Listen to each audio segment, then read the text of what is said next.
खबर शामिल करते हैं मियां चन्नू से हमारे नुमाइंदे खिजर हयात बलोच की तफसीलात के मुताबिक Pakistan federal union of journalist के मरकजी कायदीन GM जमाली और राना मोहम्मद अजीम के हुक्म की तामील करते हुए खानीवाल यूनियन ऑफ जर्नलिस्ट के ज़ेरे एहतमाम मियां चन्नू प्रेस क्लब रजिस्टर्ड के मेंबरान नेशनल और इंटरनेशनल अखबारात के मुकामी नुमाइंदों ने अंडस न्यूज़ की बंदिश और सैकड़ों सहाफ़ियों की बेरोजगारी के खिलाफ एहतजाजी मुजाहिरा किया और रैली निकाली। रैली के शुरा कलम पर पाबंदी नामंजूर, सहाफ़ियों के हकूक बहाल करो, मीडिया पर पाबंदी नामंजूर, कलम की आज़ादी तक जंग रहेगी।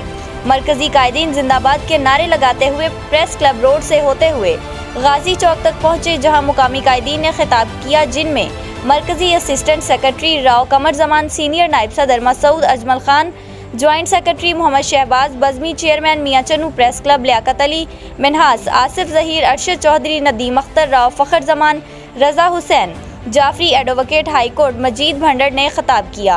रैली में मियां चन्नू प्रेस क्लब के तमाम मेंबरान ने भरपूर शिरकत की। वाइस चेयरमैन बल्दिया रमज़ान चौधरी खावर सलीम ने भी सहाफ़ियों के साथ इजहार यकजहती के लिए रैली में शिरकत की।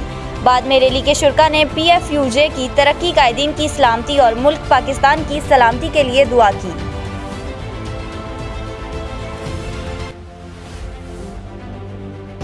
सहाफ़ियों का मुआशी कत्ल बंद करो। फरहान की ऊँट जिंदाबाद, रोक नंबर जिंदाबाद, रोगी स्टॉक जट जिंदाबाद।